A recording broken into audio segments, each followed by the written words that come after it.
Morning seventh class.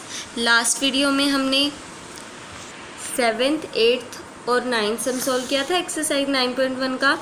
आज हम 10th सम करेंगे। 10th सम में आपने क्या करना है कि right the following rational numbers in ascending order. आपने जो ये रैशनल नंबर्स हैं उन्हें असेंडिंग ऑर्डर में राइट करना है। असेंडिंग ऑर्डर मतलब increasing order of their values. तो फर्स्ट जो पार्ट है उसमें -3/5, -2/5 और -1/5। तो आपको ये तीन रैशनल नंबर्स गिवन है।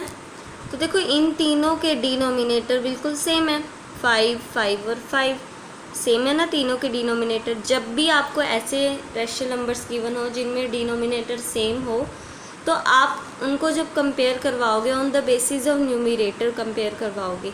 जिसका न्यूमरेटर बड़ा वो रैशनल नंबर बड़ा, जिसका न्यूमरेटर छोटा वो रैशनल नंबर भी छोटा। बट कंडीशन क्या है कि डिनोमिनेटर सेम होना चाहिए। तो यहाँ पर तो डिनोमिनेटर बिल्कुल सेम है, तो जिसका न्यूमरेटर बड़ा हो जाएगा वो फ्रैक्शन बड़ी हो जाएगी और जिसका डिनोमिनेटर छोटा हो जाएगा वो फ्रैक्शन भी छोटी हो जाएगी। ठीक है, तो देखो ये जो हमें तीन रैशनल नंबर्स गिवन है इनके न्यूमरेटर क्या हैं, -3, -2, -1। और इन्हें कौन से ऑर्डर में अरेंज करना है, हमें असेंडिंग ऑर्डर में अरेंज करना है। असेंडिंग ऑर्डर का मतलब increasing order of their values. तो देखो अगर हमें इंक्रीजिंग ऑर्डर में अरेंज करना है तो सबसे पहले छोटा आएगा, फिर उससे बड़ा और फिर उससे बड़ा।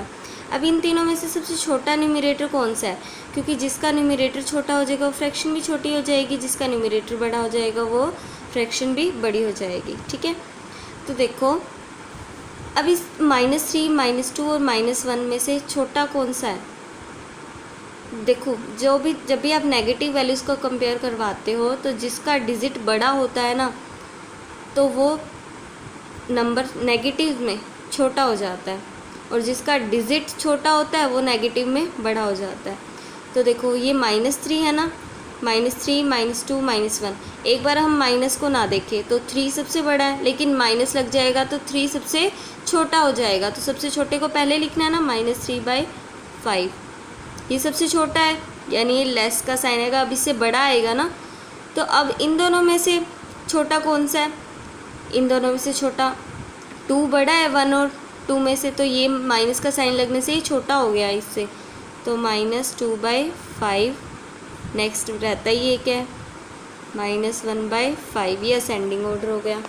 नेक्स्ट देखो सेकंड पार्ट, -1/3, -2/9 और -4/3। क्या इनके डिनोमिनेटर सेम हैं? डिनोमिनेटर तो सेम नहीं है, तो फिर अब कैसे कंपेयर करवाएं।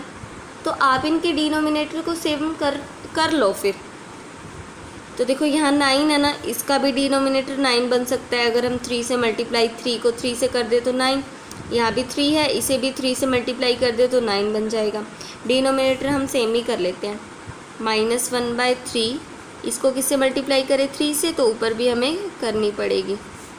-2/9, -4/3 इसको 3 से तो ऊपर भी 3 से। तो देखो ये क्या हो जाएगा, -3/9, ये क्या हो गई -2/9 और ये -12/9। डिनोमिनेटर तो सेम हो गए। अब जिसका न्यूमरेटर छोटा वो फ्रैक्शन छोटी और जिसका न्यूमरेटर बड़ा वो फ्रैक्शन भी बड़ी। तो अब इन तीनों में से सबसे छोटा कौन सा है, जिसका डिजिट सबसे बड़ा है यानी 12, तो ये सबसे छोटी है -12/9। अब छोटी कौन सी है, इन दोनों में से छोटा कौन सा है, इन दोनों में से छोटा -3 है, -3/9। नेक्स्ट -2/9। ठीक है, नेक्स्ट देखो थर्ड पार्ट में जो आपको फ्रैक्शंस गिवन है वो है -3/7, -3/2, -3/4। तीन फ्रैक्शंस गिवन है। तो आप क्या करोगे, पहले डिनोमिनेटर को सेम करोगे। क्या डिनोमिनेटर बनाएं, ऐसा डिनोमिनेटर बनाओ जो 7 की टेबल में भी आए, 2 की टेबल में भी और 4 की टेबल में भी। ऐसा क्या हो सकता है, तो देखो 7 की टेबल से स्टार्ट करते हैं। 7 1 ज़ा 7 तीनों की टेबल में नहीं आता। 7 2 ज़ा 14 नहीं आता, इसकी टेबल में नहीं आता। 7 3 ज़ा 21 इसकी टेबल में नहीं आता। 7 4 ज़ा 28 तीनों की टेबल में आ सकता है। 7 4 ज़ा होता है ना, तो इसको 4 से मल्टीप्लाई कर दी ऊपर नीचे। इसको 28 बनाना है तो किसे मल्टीप्लाई करें, 14 से, और ऊपर भी 14 से, -3 इसको हमने 28 बनाना है तो किससे करें, 7 से, तो ऊपर भी 7 से। तो देखो -12/28 -42/28 -21/28। असेंडिंग ऑर्डर में अरेंज करना है। असेंडिंग में क्या होता है, सबसे पहले सबसे छोटा लिखा जाता है। तो इनसे सबसे छोटा कौन सा है, जिसका डिजिट सबसे बड़ा है, यानी -42 -42/28। फिर इसके बाद छोटा कौन सा है, इन दोनों में से छोटा -21 वाला, -21/28। नेक्स्ट देखो फिर इसका नंबर आएगा, ये सबसे बड़ी हो जाएगी। ठीक है, तो ये हमारा असेंडिंग ऑर्डर कंप्लीट हो गया।